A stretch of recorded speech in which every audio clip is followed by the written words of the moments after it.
So welcome once again for the next session, technical session on social and ethical aspect of cyber security. So we are going to just start this session, and before we start, I request the team to post the attendance for the session.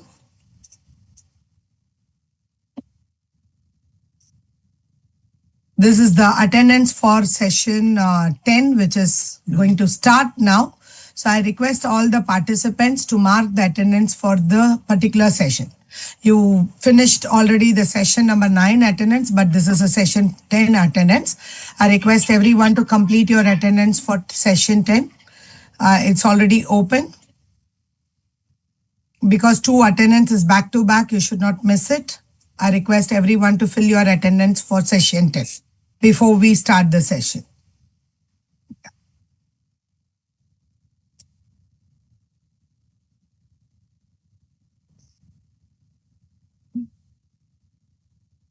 Anantita ma'am, by the time, am I audible to you?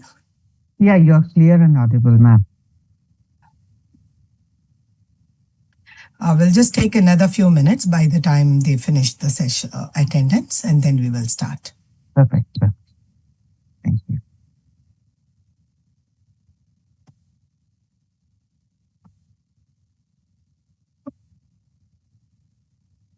Hope everyone is filling the attendance.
The attendance form for this session is open. Kindly, I request you to complete it. Already 235 people have marked. Still 50 more people have not marked your attendance.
When somebody is asking a question, all of you are trying to respond to the question of others. Sometimes we are not clear about the responses also. So I request people not to respond to others' question from your side. Let us give the expert answer for them, because I have already said that we will be taking up all the questions which are unanswered to the question during the sessions, and you will be receiving the response. Okay, so though there are experts already who know things, but we would read, because there are difference of opinion totally that confuses the new person. So I request, if there is a question, let the experts answer, but the pure participants, I request to hold on your answer without responding to them. Okay, so thank you so much for understanding that. In next 2 minutes, we will start the session, though we are just keeping the attendance open till 10 minutes.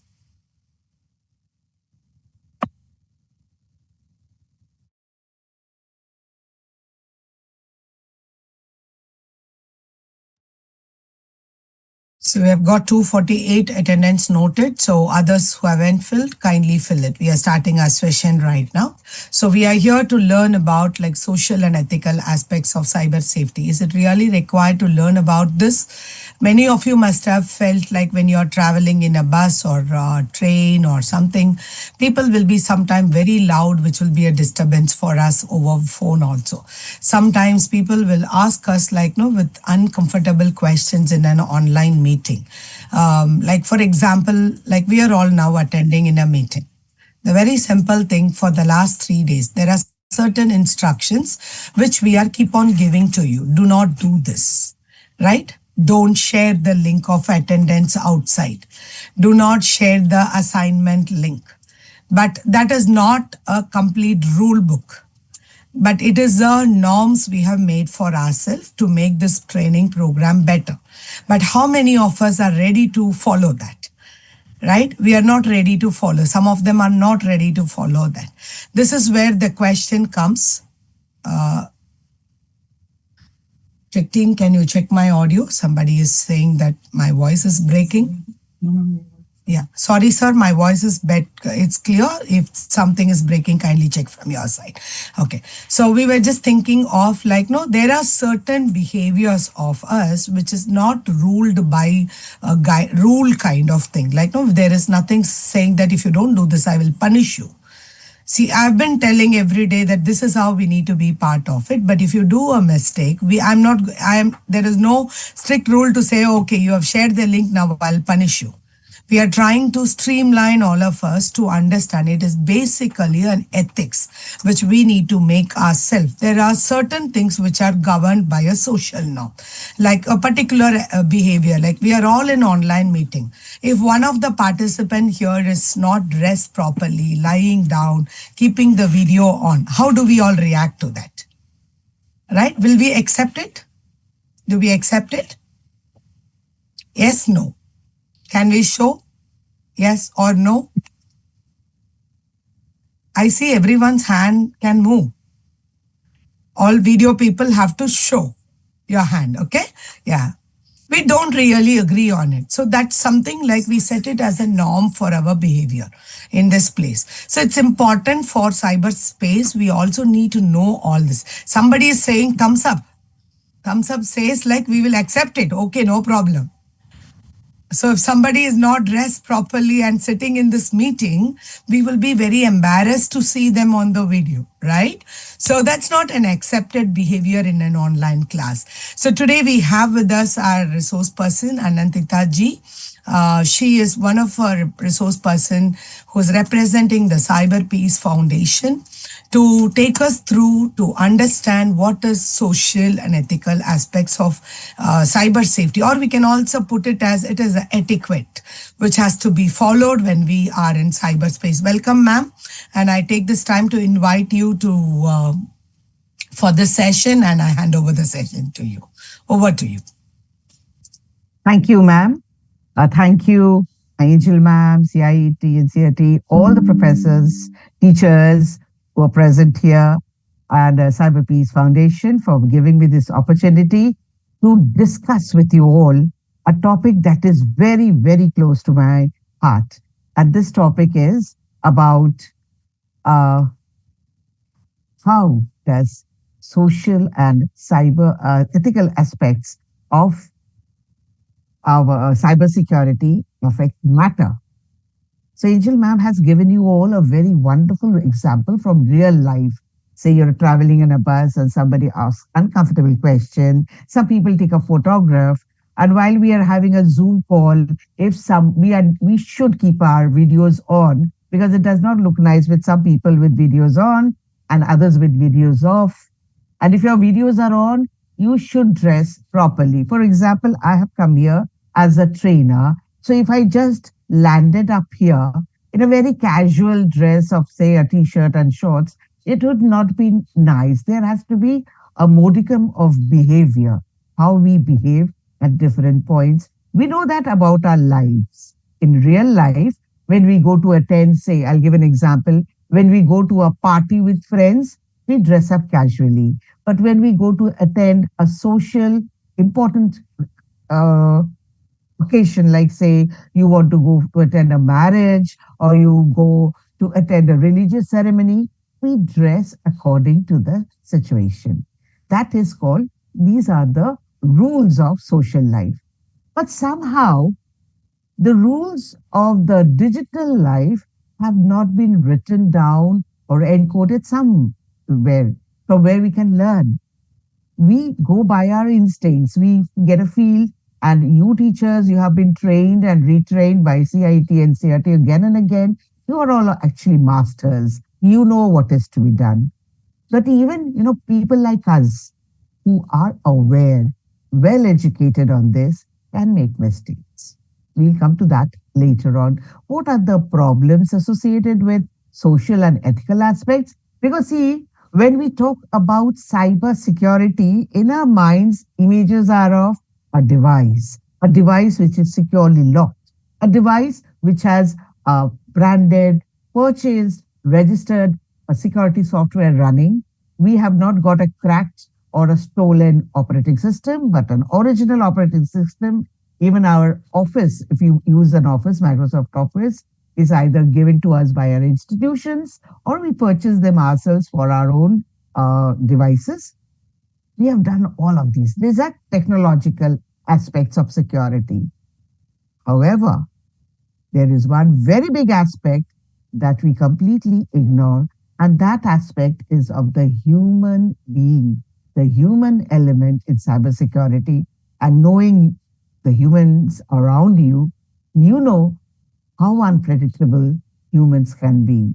So the humans need to be trained, just like we train AI to behave in particular way. AI is artificial intelligence, as you all are aware of. So we train them with a lot of data. This has to be done. This has not to be done. If you see a picture of a cat, you classify as a cat. You cannot call it a dog. You cannot fight with your trainer and say, no, I don't think it is a cat. You learn, you practice. That is why AI becomes perfect. With human beings, that doesn't happen. Our minds are shaped differently. Each individual, even if they come from the same family, will have different perceptions, different beliefs, different environmental aspects shaping their minds and thoughts, so they will act differently. This is what we are going to talk about. So today we are going to talk about ethics, which we call Niti or Niti Shastra or Naitikta in Hindi. And we have to deal with what are the main principles of ethical behavior. Who is a good digital citizen? You would think you know all about it. Perhaps we'll find some new aspects we were not aware of. How the cybercrimes affect the humans. We know what it does to the device. Device, the breaches happen, device is hacked, device is turned into a bot or a zombie to be used later. Devices can be used to carry out acts of terrorism and antisocial activities. But what about the humans, the effect of cyber crimes, the cyber attacks on human beings? So, how should human beings behave so that they are not?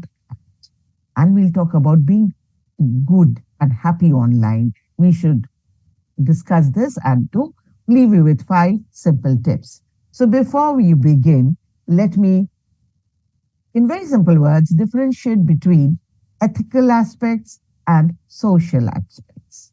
So let's start with social. The firewall is there for your device, but your computer security is not only about that firewall, it is also about the user who is using the device. Now, who is the user? Users are humans. And these humans, as I already told you, have many guiding principles, which are their psychological setup, their beliefs, their perceptions, their thoughts, the influences on their mind, and the way they act in response to stimuli. And what kinds of stimuli? As your botany teachers will know, we can, for plants, it is sunlight, air, water, how it responds to it.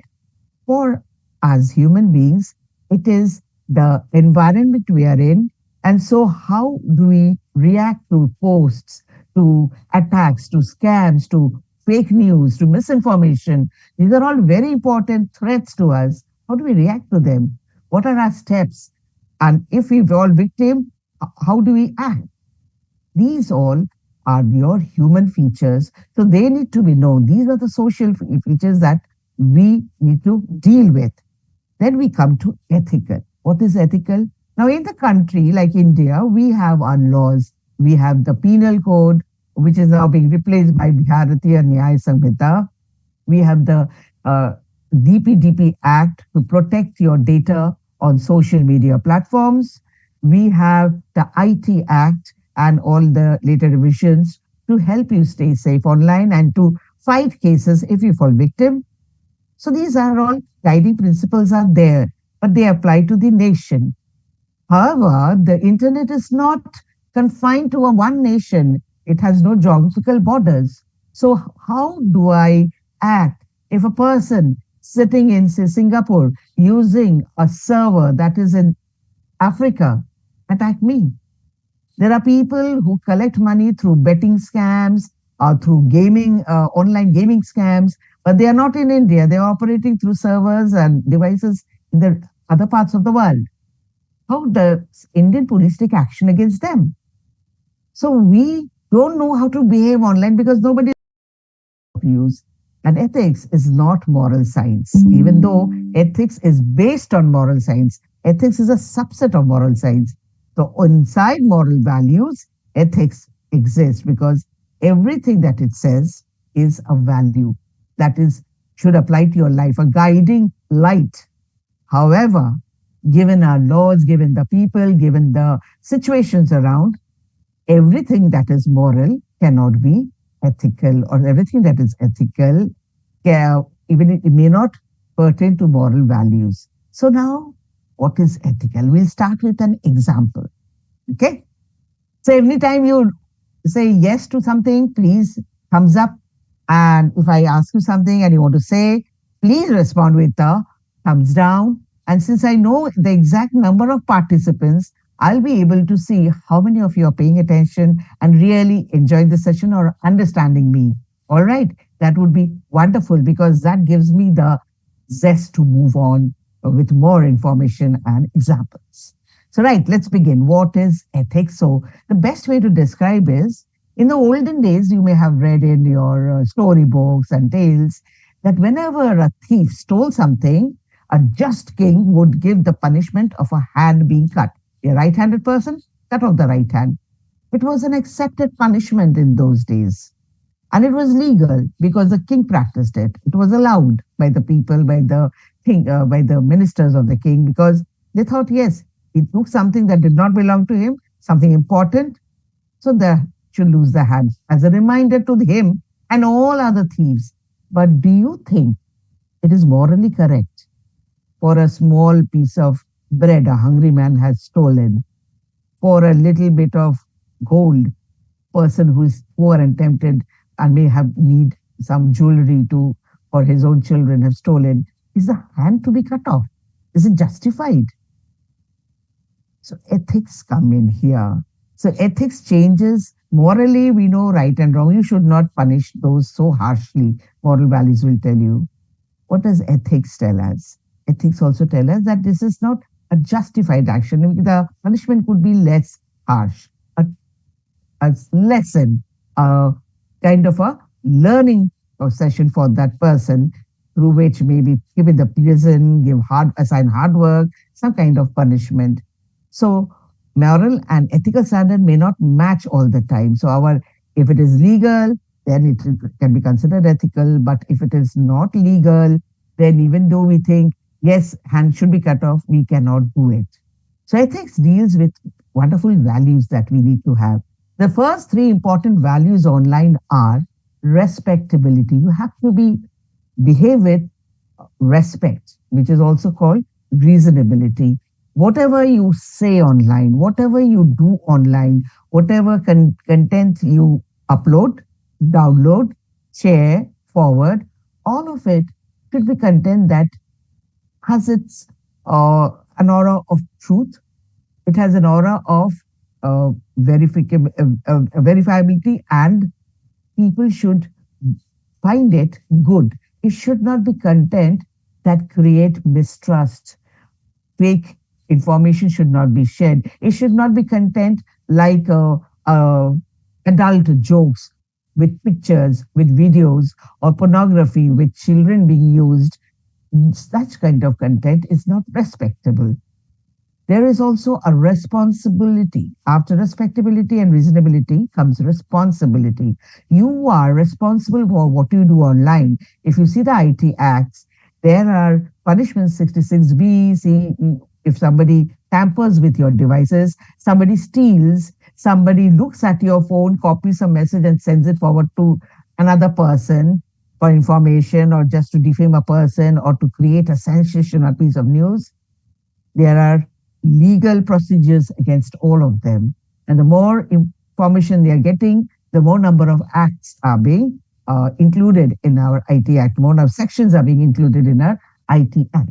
So when you see these sections and parts, you will see that yes, there are punishments being given, and very specified topics, these punishments are being awarded for people who break laws.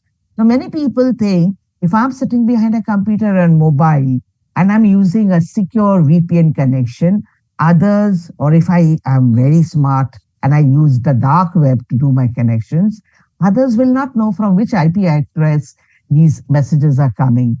The cybercrime sections, and this I want you to pass on to the children also, because children, when they learn a new trick, they like to hack a friend's account or post obscene messages on the friend's account to create, a disturbance and talk among the youngsters regarding that particular person, just for fun. And parents support this fun by saying, "It's a child, just made a mistake, let him go." Now, if you're allowing a mistake to happen again and again, it can, evolve into a crime later on. So these sort of behavior should be nipped in the bud with a talk, disciplinary action, maybe if needed, if it is pretty serious, on training, so that children know that this is not allowed. Then the third part is transparency. Whatever you do, you should do it in a clear manner. If you are especially an organization, company, a seller, a government, all your deals and talks should be very clear. There should not be any ambiguity about it. And you have to be accountable for what you do. So this is respect and reasonability, responsibility, and the third, very important, transparency and accountable. If you have done something, you will have to face the music. This all behavior, if practiced, will bring about society well-being.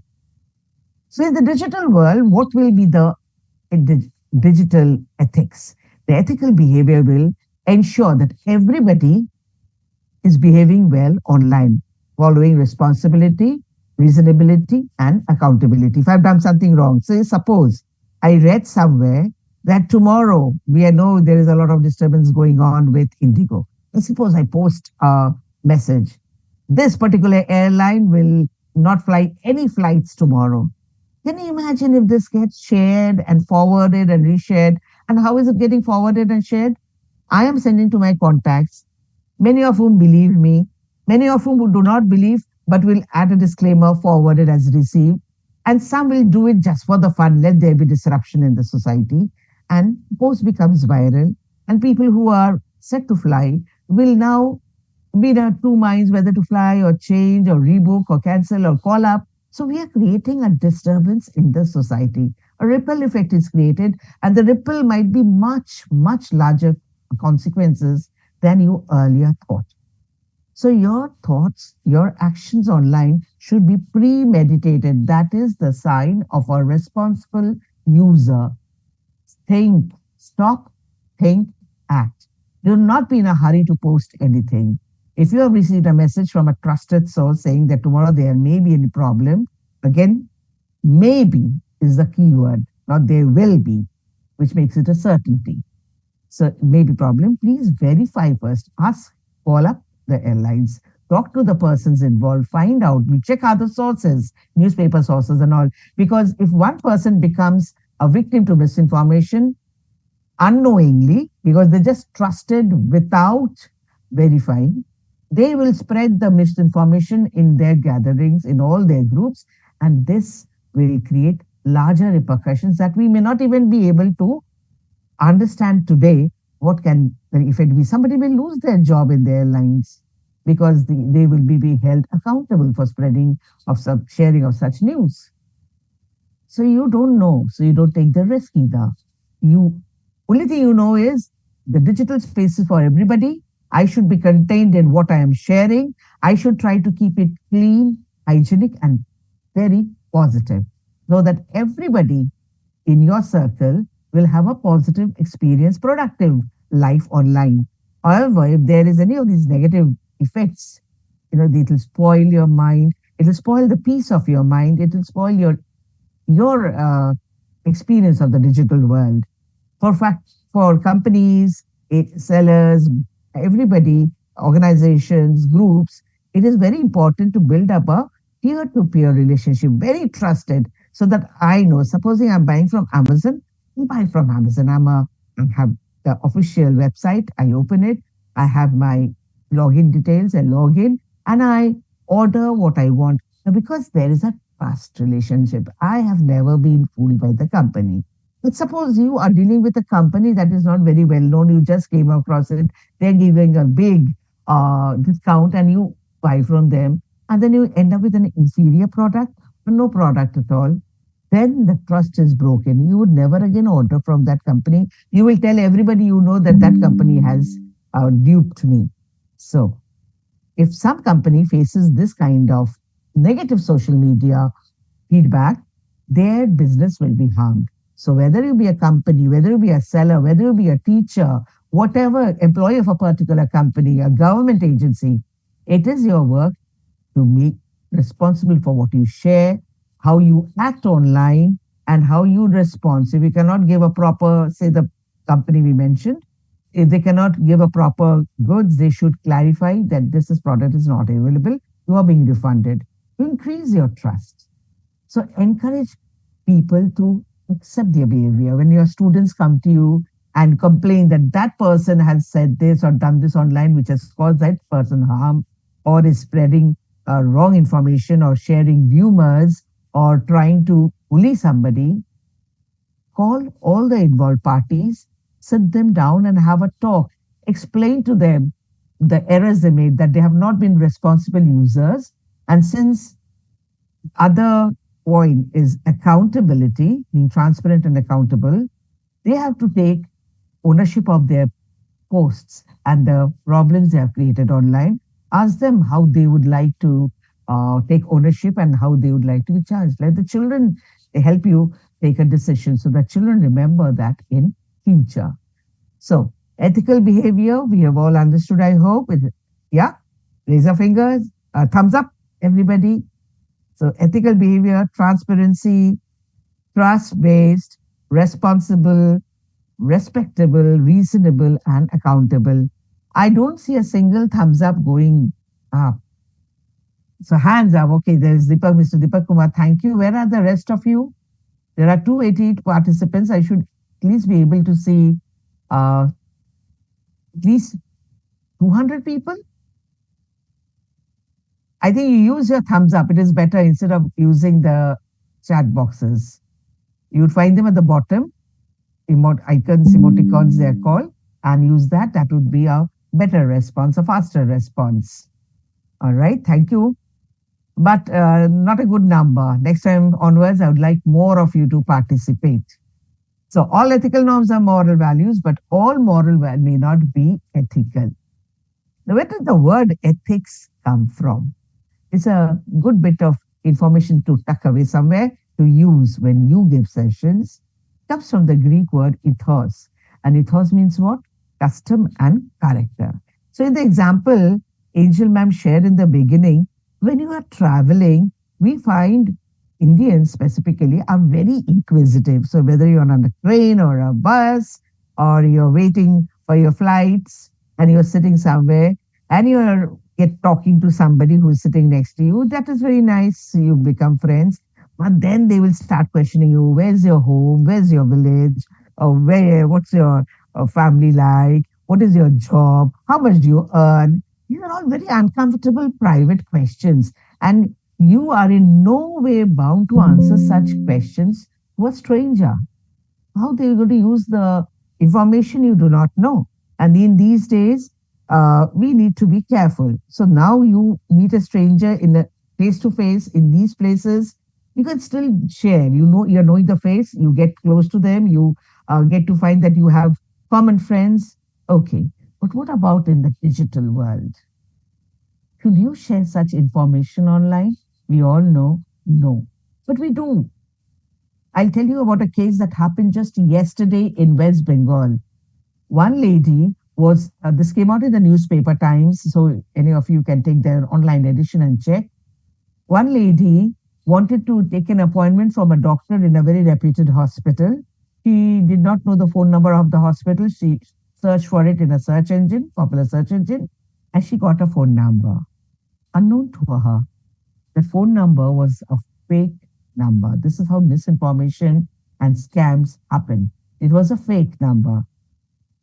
She called that number and they pretended to be a receptionist from that very famous hospital. And they talked to her so smartly in perfect English, smooth talker, and earned her trust with their polished behavior. And then she made an appointment with the doctor and they sent her a QR code to make a payment. But when she went to make a payment, suddenly she found 1 lakh rupees had been wiped away from her account. 1 lakh. And then the number is disconnected. She cannot reach anybody. And so she lodged a complaint with cybercrime cell.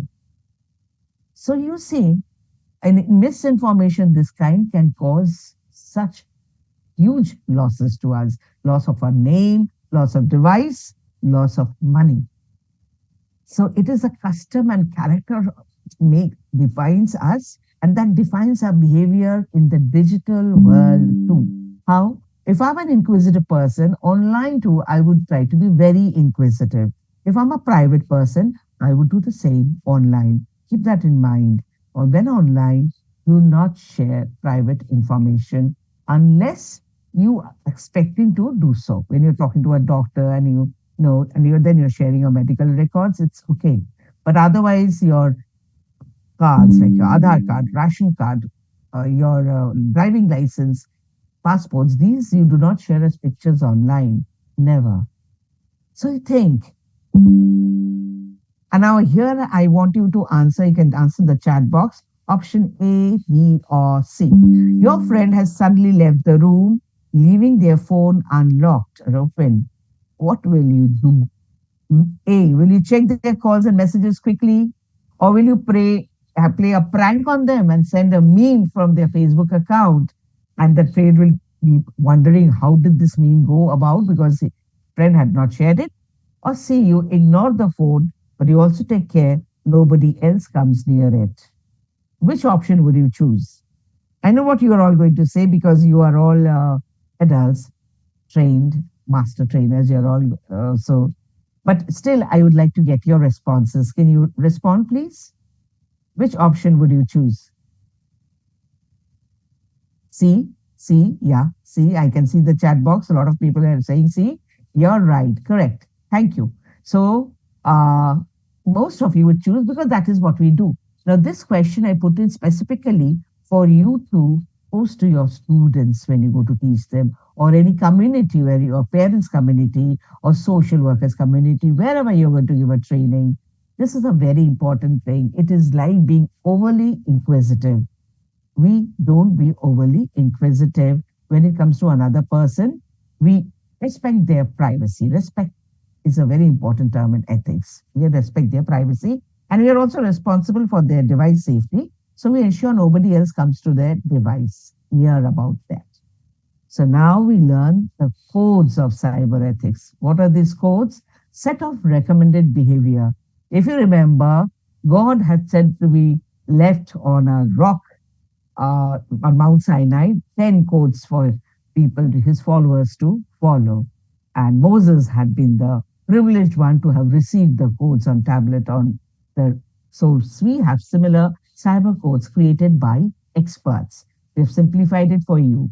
So the codes help us create guiding principle on what is to be done or not done online. It tells us clearly about correct behavior, acceptable behavior, responsible and reasonable behavior online. And it also it makes us aware that there are threats and we have to be aware that there can be threats and we have to take actions, preventive actions, or if we, God forbid, we have been attacked, then we need to know take remedial actions. So our resilience also has to increase. We should not panic.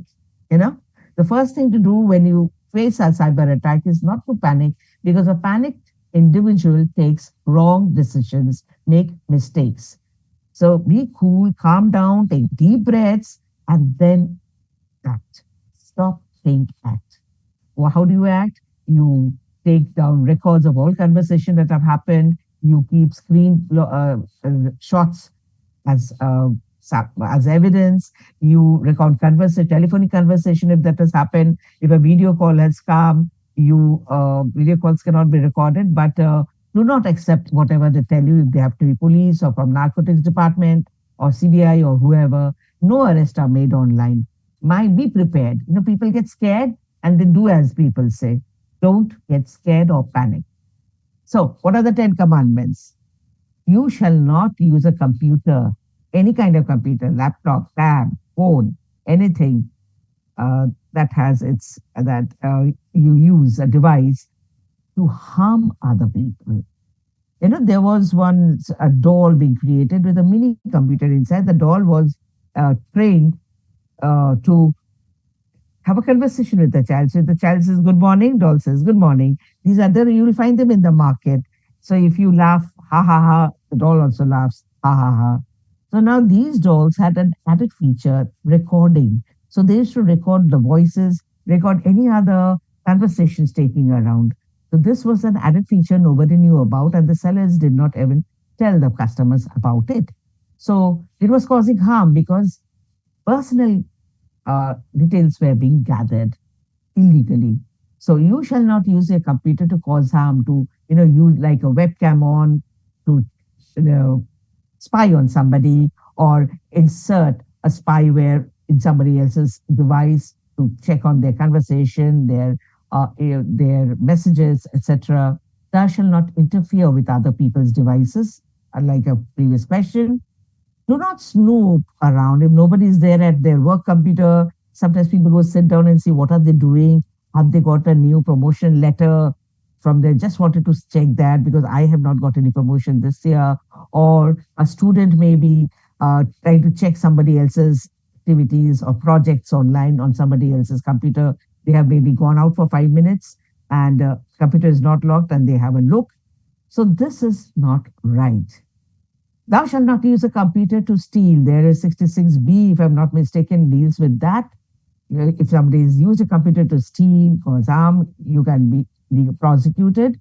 And computers cannot be used to bear false witness. Digital forensics deal with the use of devices and all as creating evidence for a locked voice. And you cannot use a computer to create false, like by changing date, by changing data of any mail or of any content. So it cannot bear false witness. The next 5 are shall not copy or use proprietary software. Now, this point, proprietary, it has been patented. It is to be paid for whenever it is used. This point has to be ingrained, not just proprietary software and violation of somebody's intellectual property rights. So I am a person doing research on a subject and I upload my research papers. And what I find in 7, 8 years' time, people are copying, pasting my research, changing the words and submitting it in their own name. This is breaching of intellectual property rights. Students these days copy paste from the internet and they know they have been very smart. They can know how to edit the words so that AI tools to catch copied content cannot identify theirs as copied. These should come from inside. I will not teach. Teaching has become so rampant that sometimes even invigilators give up. This becomes difficult to contain, especially in higher classes and colleges, etc. So right from the beginning, enforce this learning in children that it is okay to do in an average manner or perform weekly in class better than teaching and getting higher grades. Now, people will say, no, it's not okay. Teachers are going to scold. Everybody's going to look down upon us, and people are going to deride us. And in class also, students are going to be very uh, make fun of them as you're stupid or you have cheated or something. So these kind of feelings make people do these illegal wrong acts. So right from the beginning, these exams are not held every year. Let the fear of exams not get into a child, prompting the child to cheat. And even when the project works are collected for standard 8 or for standard 10, say, ensure that the child is doing something from their own minds that is keeping, give them a lot of guidance, but desist them from copy pasting somebody without understanding anything. What is the meaning of a project if they just copy paste, put in a lot of pictures, or pay somebody to create their projects? We are, after all, involved in their learning. So let us do things to help them learn. And one of them is not to steal or cheat, because taking copy pasting is cheating. Repeat that again and again. Let's not cheat. And it's just repeated to parents as well, so that parents also know that this is not the right thing to do. They will also desist the children. And understand, if you're creating codes and you just learned how to hack, and you want to write a code to hack somebody else's computer, just to try whether you know how to hack or not, whether your code is successful or not, it is not done. You can give them the story of the three uh, students and their master. The master had taught those three students three different arts. The first one was taught how to put a skeletal system together to see which animal it belonged to. The second one learned how to flesh up the animal and give it a lifelike look by giving it eyes, the skin, the hair, everything. And the third one was taught how to give breath to the animal, make it live. So when these three students, after their learning, were returning back to their village, they saw a lot of bones lying around, and the first one thought, let me try. What is this animal? And he tried his art, and lo and behold, it looked like a four-legged, fierce, predatory animal. The second one says, let me also try. I have not tried recently.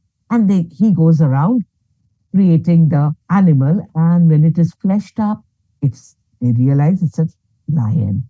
Third one says, it's now my turn. And the first two said, no, please don't do it. It's a lion. If it comes to life, it's going to attack us. The third one is adamant. I have learned a lot, my art. You two practice yours. Why should not I practice mine? The other two tried to desist him. He didn't listen. They ran away and climbed up on trees. And this man gave life to the lion and was killed by it. So therefore, this story you can use with your students to let them know that all the time what you have learned need not be practiced. So the next thing we're going to talk about is respect. Since I've been harping on respect so many times, I think you all have understood. So when do we begin cyber ethics teaching? In my opinion, very humble opinion, right from childhood. Right from the time a device is given to a child to look at it while mother is cooking at home, or to keep it busy during long journeys or at social events, you start with I'm giving you the device, but when I ask for it, you have to give it back. Will you agree? Let the child say yes, not just shake the head or say just without uttering the words. The words must be said, yes, I will give it back, and make the child say that if you are not going to give it back next time, I may not give you the device. The child has to say, yes, I understand. Let the learning begin. If I do not follow, then I will not get the privilege of a device.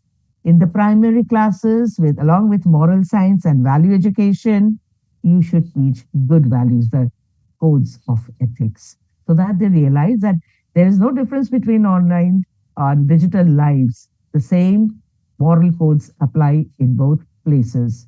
While you're teaching good touch and bad touch at say standard three, four, the other ages when they are taught usually, teach about good post and bad post, or good things or bad things, so that you can save children from falling victim to pedophiles, CSAM, child sexual abuse material creation, or by grooming by online predators. So you have to say this is a bad man, this is a bad question, this is a good question. If somebody asks me to touch my private parts, like we say, these are my private parts, nobody should touch. These are my private parts, nobody should take a photo. I'm giving you just an example. You are wonderful people. You know a lot more than me. You can make your own ways to teach children and help them be aware without, putting a fear in their minds. Let them be free. So when you're doing it in class, good touch, bad touch, include digital lives also in the best way possible. Make such content, cyber ethics. What is it? Is copying bad? Is copy and paste edit a good option? Why? Why not? A debate topic. You can create 100 of topics from all the codes that we have discussed. And any disciplinary action has to be taken in school. Many schools these days have cyber counselors. The principal, the cyber counselor, head teacher, or whoever are the in charge, they should together sit down with the students, discuss the consequences and of their action, the larger consequences, help them understand the problems with what they do online, and how can they get implicated, and how can their lives be affected, and decide how you are going to punish them, or uh, any disciplinary action to be given or not taken or not. So, cyber ethics, the main aspects, as we are talking about social and cyber aspects, main aspects of cyber ethics are, once again, refresher so that you are able to do your MCQ questions 100 on 100. Be transparent in your content, nothing to be hidden. This is specifically for organizations and companies and government agencies. Be diplomatic in your words. Do not be do not give the reason that I am very honest and frank. I cannot hide my feelings. Be honest, very good quality. But you don't have to be brutally honest and hurt somebody or embarrass somebody online. That is not the thing. You can say something face to face, but not everything can be said online. Keep that in mind. Be reasonable. Your expectation should be reasonable. Like I have found, many people who are on Facebook, they like a lot of posts, and they expect those people to like their post back. When they don't, they get angry. They said, see, I like their post, I comment, but they never like my post. They are very mean. It may be that they don't check their Facebook every day. It may be they missed your post. So be reasonable in your actions and reactions online, and have a lot of self control, that I'll not spend so many hours online. Now, we do a lot of work online: lesson plan creation, creation of question papers, project planning, event planning. We give tasks to children online when you're having remote learning. A lot of tasks has been given. Teaching has to take place. Okay, factor that in your daily online activities. So even children specifically on weekdays, they're already online for some lot of work, including their computer science classes. After that, they cannot spend time. You can, or for a long time in the evening, interacting with friends or just networking. You'll have to limit the time. Use parental controls on all devices to limit the time they can be on the net every day during weekdays and on weekends. And you talk about it: digital balance, digital addiction. and how it can harm people if they become digitally addicted. And moral compass should be strong. So value education is a must, and empathy, feeling for others. It is not sympathy. Sympathy is looking down on somebody. Oh, I'm so sorry. You're not actually sorry. You are happier that that person is at a lower level than you when it comes to condition of living. Empathy means to be in their shoes, understand them, and feel for them. Any kind of bullying, abusing, outing secrets, exposing secrets online, defaming, these are not aspects of cyber ethics. So not to be practiced at all. So if your students are caught doing this, talk to them about ethics. Ethics is something not just students, but adults unfortunately also need, because as we said, we are a very society that believes in talking and sharing a lot. So personal matter, in a very large family, I have found a child who has a problem, say a bedwetting problem, a grown child of 7 or 8. The entire family talks about it. They share with their friends. They share with other relatives who share with their own other relatives and friend circle. A child may feel very embarrassed and humiliated when it is laughed about and joked about in person, okay, when the full family is together. Consider his feelings when somebody exposes this on social media. Will the child be happy? Can you imagine the repercussions, the emotional suffering the child will go through because of such act? So think before sharing widely, specifically online. And aim should not be to spend 20 hours online, but aim should to use digital devices in such a way that we gain from it and we stay healthy. And physical health requires activities outside the house, group activities, individual activities, sports, hobbies, everything, but without a device present. You may run. There are many people who say, I run and I like listening to music. Right? But there are times you can run without the music when you're just enjoying nature. It is also important. Now, this we move on, slowly moving on from ethics to social aspect. And one of the most important social question that you have to teach your children, practice yourself and teach your children, is no is a complete answer. And if somebody asks them for something online that they are uncomfortable about, they can ask for photographs, videos, personal information, uh, requests for connecting on phones after social media, on calls, can easily say no. It is not wrong, or uh, it is not, should I say, improper to say no. Yes, you can say no. Teach children. It can be done gently, but firmly when it comes from a known person. So if a known person also, it so happens, grooming often takes place. Pedophiles and grooms are often from known circle who use different profiles to hunt on little children. So learn to say no and always put it to them. If you find something uncomfortable, if you find something scary, if you find somebody asking for something mama said no to, please tell parents about it. Or if you're shy, tell your trusted adult about it, somebody you trust, grandparents, a teacher, a principal of an institution. But do not keep it within yourself. Learning to say no is very important in real and digital lives both. So when you're teaching cyber ethics, you harp and you stress on the word no. Say no if something is wrong. You are not to be judged on this. At the same time, start talking about why do you have to say no? This person is my very good friend. Should I say no? Then our relationship will break. Yeah, let relationship break. Because if the relationship depends on uncomfortable experiences for the one person, then it is not a good, strong relationship. It is a one-sided, exploitative relationship.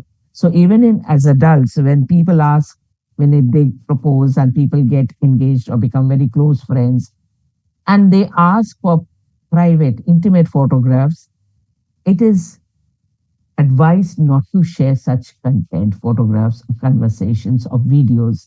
Why? Because if something happens in the future, something we do not know, we expect a relationship to last.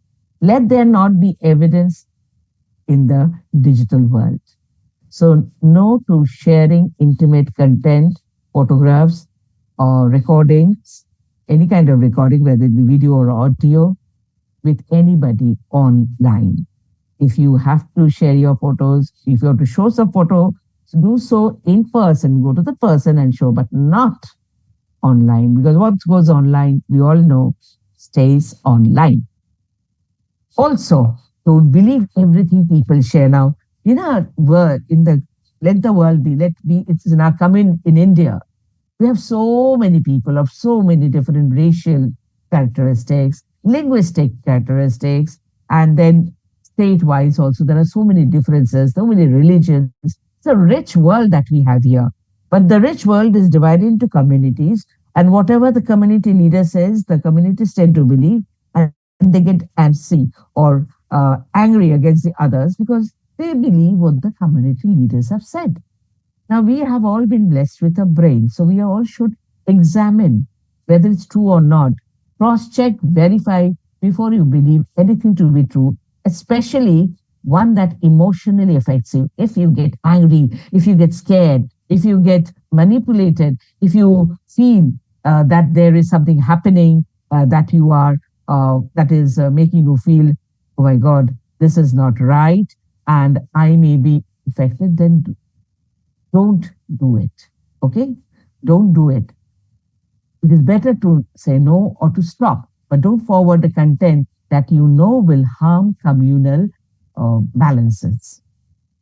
Stranger danger is to be followed for everybody online. Anybody who's a stranger, even if you met them sometimes at some event and accepted their friend request, share with care. Even photographs, when you want to post photographs on your social media profiles, please customize who want to share with, not to share with, all right, like on WhatsApp, your profile photograph, your status updates.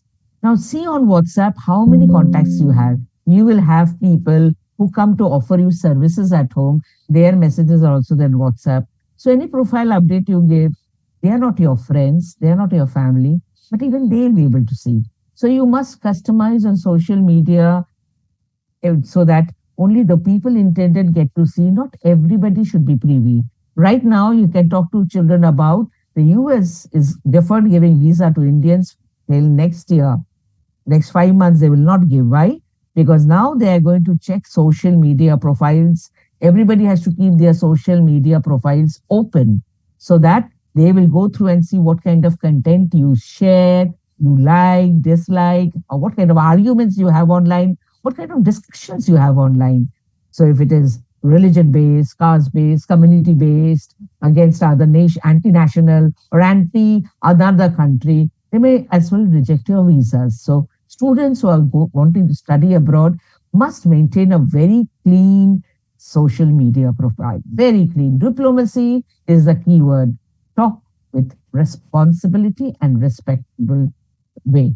You do not put yourself in trouble to fight for what you think is correct, because a lot of people are putting our ideas, and people who get influenced by these ideas, same kind of brainwashing happens due to talks shared by friends or family, and we become partial. We are biased. Our judgment is not fair and impartial. And when we become partial, we refuse to consider thoughts from the other side. We think we are correct, our views are correct, they are wrong. When we do we, us, and they, it becomes very difficult to maintain a clean digital world. So share with care, never fight, abuse, or threaten anybody. Okay? Now, there are two types of hacking. One is called ethical hacking, and the other is unethical hacking. Ethical hacking, or the white hats, they do what? They are hackers who take permission. Like, for example, I want to check the security of a platform. Say, I want to check the security of Instagram. Okay, I'm a good hacker. So I tell Instagram, I am going bug hunting. Bugs means this virus and all these are called bugs. So I'm going bug hunting, and Instagram gives me permission. So this also helps them to get outside opinion, outside their cyber security officers. Others will also check their security and try to find a hole to get inside Instagram programs. So if I find then I'll declare to them, see, this is a patch you need to require. This place is a place from where malware can be entered, a code can be entered that is going to affect the functioning of the Instagram. Filters can be bypassed. A lot of things can happen. Pornographic material can be uploaded. Allow people to upload adult content on Instagram, and children are also there on Instagram. So that is ethical hacking. When you talk to the people, tell them beforehand, you are going to check, take their permission and do it. Okay, so they do it with permission, and most of them get very high payment for the work done. If they find bugs, they are paid very heavily. They are called bug hunters. So it is ethical because they're taken prior permission. In contrast, when the black hats, when they go to quietly find faults with the system to introduce their malware, trojans, virus, or whatever codes they have, it is unethical because they have not taken permission. They have entered somebody else's device. As we remember the codes, it is unethical. Now here, I want you to give me a thumbs up if the answer is yes, and a thumbs down if your answer is no, or raise your hand and say yes. If you think it is yes, raise hands. And if it is no, if you have any kind of other signs there, or just type in no. I have learned hacking. I want to test my skills. Should I hack into my friend's account just for fun? I don't want to put him into trouble. I just want to show him his password is weak and anybody can hack into the account. I want to just teach him this lesson. So should I be allowed? Yes or no? Most of you say no. Good. Good. You've got the gist. You're all wonderful trainers, actually. So this is how we approach, we give situations to children. You can do it in one class also. So maybe your lesson on social studies is over. Maybe you are a teacher of mathematics. Tie these kind of questions to your subject and ask them at the end. 5 minutes time it will take you, just 5 minutes. But you have taught a very important ethical code to your children. So ethical hacking is hacking when you hack with permission to do a certain job. Unethical is when you do it on the sly to cause harm or to get some information, to breach data, to breach ID, or get out some data, or to create ransomware attack when you encrypt the entire data and lock it up. So a ransomware attack can be launched. So there is nothing ethical about it. It is totally unethical. How is ethics related to cybersecurity?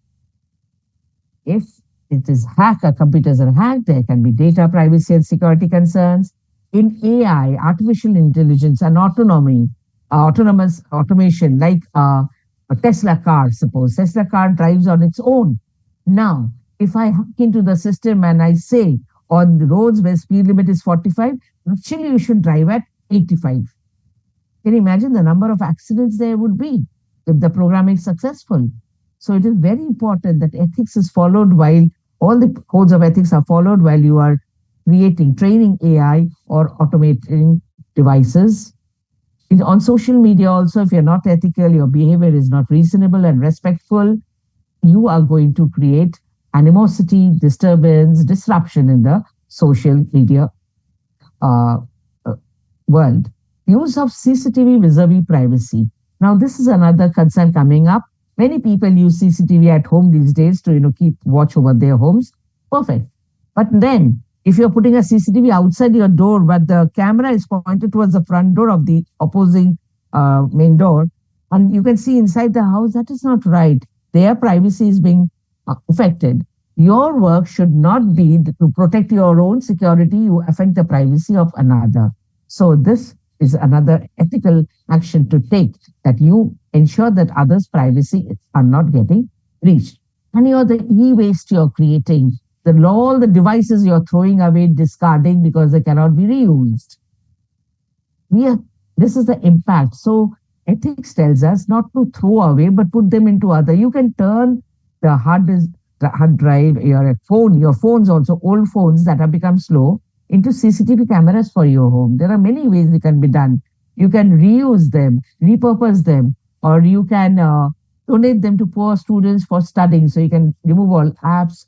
They can just study, ensure you can use the parental control to ensure which are the words that are to be blocked out. So gaming, block out pornography, block out movies, so that children can use them for studying, especially when online classes go on. If there is a lot of, we get to know a lot of things in our family, in our workspace, unethical actions take place. What do we do? We find that one person, say, I'm giving an example, one person is allowing a student to come and have a look at question papers stored on the computer. You hear from somebody, you check and you find, yes, should you believe that your students came and told you that teacher has allowed his favorite students a glimpse into the question paper for the third term? What do? Do you immediately go to the teacher and start fighting? Do you complain to the principal? No. First, double check facts. Again, stop, think, act. Don't get heated up. Don't get panicked. Don't get angry. Be logical. Check facts. Find out more. Investigate. Talk to other students. Talk to teacher, but very indirectly, so that nobody knows what you are investigating about. Try resolving the issue. They may talk to their concerned teacher and talk about, there are rumors doing the round that some teachers have allowed students to have a look at the question paper. Do you think this is true? Do you think anybody will do it? This kind of indirect conversation. And if you're convinced that teacher has not involved, then it's okay, it's resolved. But if you're more convinced that maybe something is there, the teacher looks panicked, then you can take a stay, examine your feelings, because now your relationship, if you complain, your relationship will be affected. So you have to examine your own feelings, like what will be the future implications if I complain about it? Do I just bring a senior's attention to the point and leave it at that? Or do I make a hue and cry about it? You can gently advise somebody that these kind of rumors are doing the round. I think some action has to be taken. You make it very clear to everybody that has not taken place. Or perhaps you can think changing the question paper so nobody can say anything, with good, doable suggestions. Or call out if you think nothing is happening. Then you can report to the higher authorities. But this can happen at home also. You find somebody involved in scams. Will you report that person, or will you try to get that person out of it? These are very sensitive cases that ethical codes and principles will help you resolve. Why are children easy targets? We know all of them. They are very impulsive. They take immediate action. They have no foresight. They don't think of the future, what may happen in the future. They react without thinking, and they do not perform well under pressure. They take wrong decisions. So if a groomer has groomed a child for many months, the child has become very dependent on the groomer for good mental makeup, for confidence, for appreciation. They depend more on the groomer than friends and family. And trust the groomers. When the trust level is so high that they will do whatever the groomer asks for, then the groomer set to action. That time the child will panic and do as the groomer says.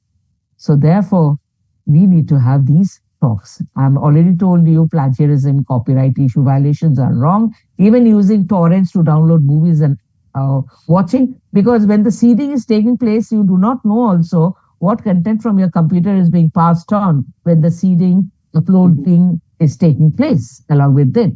So let's teach our children not to copy, paste, and edit, but to give credit. No, edit, give credit. And that will resolve the problem. Children are the, yeah. Gentle reminder, ma'am. There are 20 minutes left to your session. Yeah. Okay. Okay, ma'am. Okay. So the effects of cybercrime on children are, as they're shown on the slide, they feel isolated, scared, take wrong steps. They're risky, they take undue risk, like when the Blue Whale game had come out, cutting themselves up, going to strange places alone. Their confidence falls, academic and sports, extracurricular performances fall. They become curious to try out wrong things. If they get exposure to pornographic or adult site, they want to know more about it. So clear their doubts, be open. And in the workplace, I've already told you, if there's a toxic workplace culture or an unethical leadership or conflicting goals, please examine your feelings, try to resolve them, Otherwise, you can consider leaving organization. So these are the things to keep in mind. Here again is another question. You become victim of unethical behavior, or you see a colleague or a senior behaving unethically, or you are asked by somebody to do unethically. Somebody has failed and you have been asked to give them passing marks. What will you do? Will you be a whistleblower, publicize the content, quietly do as asked, or try to understand the reason behind this question, behind this ask, and then think about it? Which will be a choice? A, first one, second one, or third one? Just say one, two, three.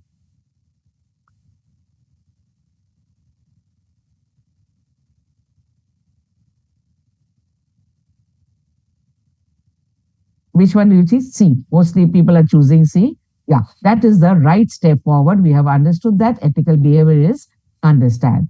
So if somebody complains about some problem, repeat back and clarify, ask questions, focus on your organization's best interest, supply alternative options, escalate the matter. These are the steps we have already discussed. These are the steps by which you resolve an ethical issue.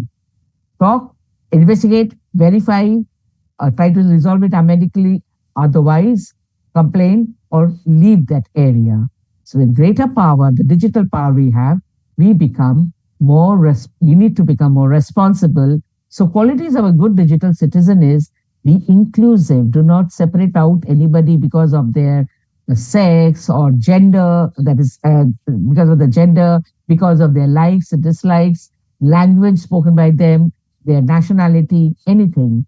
Be aware, be informed, balanced, and alert.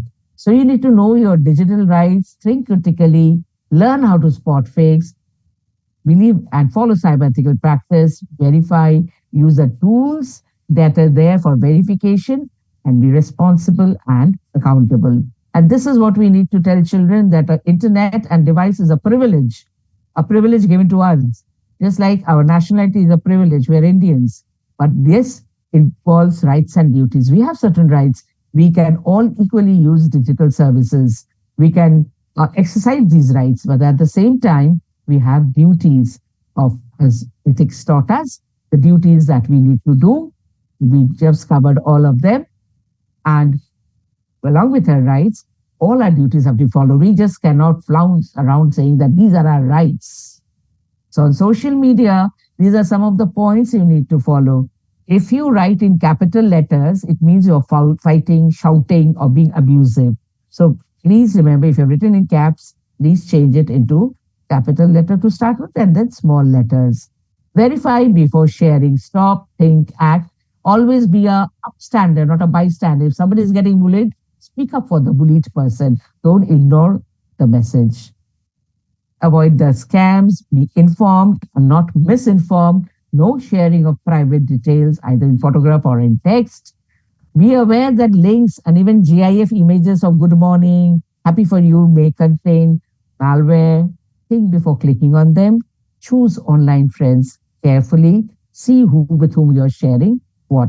Now, this quiz will give you later on in a document form, will be shared with you. So what are the things we do online? These are all the activities we spend on. We are talking about the social aspect, the human being. We are doing all these activities online all the time. And while doing it, we have to be careful so that we leave a positive imprint, footprint behind on the digital sphere. Take charge of your life, practice balance, practice responsibility. Use the wellness app offered by all your Android devices to manage your time online. Review how you spend your time online. And if you're spending, your digital well-being app will tell you. It is there on all devices, phones, computers. Just check for it. On Android apps, so just check on it and you will find that which activity you are spending time most on. Reduce and curtail, because you are setting an example for the children at home. If you check your phone again and again, they will do the same thing. So plan and balance and keep time apart for no phone time. For children, actually, we say 9 o'clock, you should hand over your phones and keep them for charging in the drawing room. No taking phones to bed. No reading apps. Nothing. You will read a book and go to sleep. No taking phones to bed ever, because tendency when if you wake up in the middle of night is to check the phone, Wi-Fi off, keep the phone in the drawing room, charge it there, and go to bed. And this is one internet use pledge example that we have that you can use to share with your children. Let them sign and point it out to them that if you have not followed this, then you are breaching. Beforehand, you can create a number of disciplinary action to be taken if the rules are breached. And then we said, okay, so you have breached this rule, so this is the disciplinary action. You took the decision, so you have to follow it. So here are the 5 tips I'm leaving you with. No social media account before you're 13. You know, Australia has banned social media till 16, and their parents take it very seriously. If it is banned, it is banned. Nobody that will go on social media by using fake names and age. Use two-factor authentication for all social media and banking and transaction e-commerce accounts. Always, at least your name and your password, your name and a biometric, fingerprint or iris, whatever. But there should be 2 factors to open. Set a login alert so that if anybody is trying to log into your email or any other social media profile, you will get an email informing you of the same. Do not trust any person, any content, anything online. Everything can be fake. Use security software and use your digital content well-being app that comes with you. And with that, I end my session and I look forward to your questions.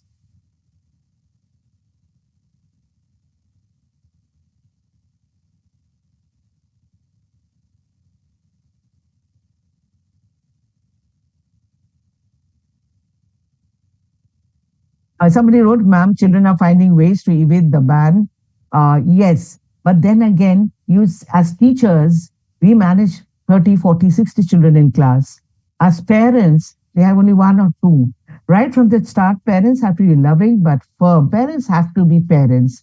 If they find the child is doing something wrong, the phone has to be taken away. Till the child realizes that this is what I should do and I should not do. Your cyber ethics training should start from childhood. As I told you, gave an example about. Any questions you may have, any other doubt? Is it somebody took a photocopy of that and I've shared it? Please take it down. About the digital pledge, digital citizen. Okay, let me check. The Google app would be there on all Android devices. Go to your settings and look for Google app, a well-being app, and that will tell you. You can do it with your children also. Let's sit down and see your phones and computer. How much time are you spending on different devices?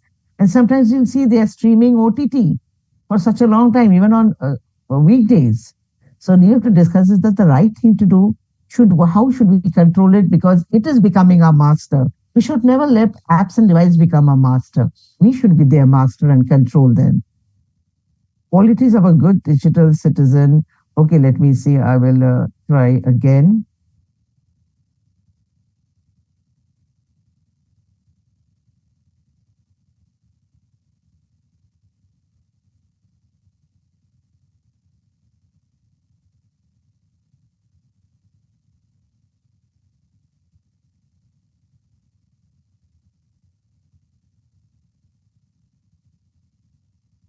This is the one you want.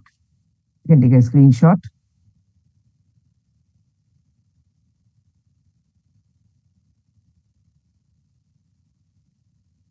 I hope that does it. So I'm again going to stop sharing. And I hope you liked and enjoyed the session and are going to implement all the learnings that you gained today in your day-to-day lives, because these kind of training, should happen again and again. Otherwise, how could people fall prey to scams? The biggest threat today is misinformation. And we have to stay careful so that we don't fall. And if we can fall prey to it, because, once I was getting on an Uber and the driver told me something that he talked to me and I said, I was going for a cyber safety session. I said, and he asked me something and I said, no, that is not right. I don't think it is. And he said, no, it has been shared by my grandfather. So it is right. This is what has been done to our community. So you see, He trusts his grandfather, so he trusts everything grandfather shares. He does not think that grandfather also may be duped by fake content. So people who create misinformation, people who try to dupe people will succeed because of our human brains, which is so different. You cannot measure, you cannot predict what our responses will be. For a machine, everything can be done. Is it 99% accurate? Is it 100% accurate, giving the right result? Yes. But for the human beings, that is why we cannot share. And I'm sorry, I cannot share the whole PPT with you. This is our content. Some parts of it you have taken a snapshot of. Angel ma'am will take a decision on it. Thank you. Thank you for your kind words, everybody. Ma'am, there are a few questions from the participants in the chat. Oh, sure. Okay. In the chat. And if a child of 16 uses too much of ChatGPT, a ChatGPT only to get answers is okay. But yeah, it can be very addictive because you can ask so many things. But is ChatGPT always correct? No, because ChatGPT users itself writes, please check and verify because my answers may not always be correct. So if you let your mind be influenced by one such thing, you are going to suffer. Is ChatGPT safe? Yes, safe as long as you use it responsibly. You're asking a question on a different, it is okay. But if you're going to copy down the answers, there are AI tools like Zero GPT, which will tell you how much of the content is synthetically created, like created by AI. So that will not work in schools, colleges. And can we block unwanted sites? Yes, of course. Use the parental control. Again, go to your settings and you will find there are parental control apps. Go there, enter the name of the child, whoever is going to use the device. In the child's name, tell the child to select the password and the child will select and there for that password, only the child's page will open, the window will open for the child specifically, and the child will not be able to go to sites blocked by you. So you can block by website name so that no gaming, multiplayer role games can take place other than one or two, are good. You are convinced or okay for him to play, say a chess game or something. And also chat blocked by words. When my children were young, I used to block their by words like blood, so that there's no more, they don't watch a lot of fighting and gory scenes, sex, and I used words like grooming, pornography, so that these sites did not open for them. So a lot of sites were blocked and they want to get a meaning of a similar word, even those were blocked. So use this, it's a very good app. And your security software app will also have parental care. So you will be the main administrator. You will have to log out after use if it is a family laptop or a computer. And every child should log in with using their own name. That their page will open with all the blocks and filters in place. Thank you so much, Anantita ma'am, for giving this enriching session. I think like many of you must have got new information during the session. If not new information, it could have been also for you to reflect yourself. Okay, I'm doing good. I'm not doing okay. I need to change. Thank you so much for enlightening everyone. So to just as a reflection of this session, I want everyone to do a very small activity within the next 2-3 minutes. Can I request the team to post the Padlet link? So you're having a very quick question. Anantita ma'am, thank you so much. We are just taking some actionable points which we wanted people to take up. Thank you so much for being with us. You may feel free to leave if you would like, or you would like to stay back for 2-3 minutes, you can still stay back. Okay, there is a link which is given in the Padlet, sorry, in the chat box. I'm just opening and showing you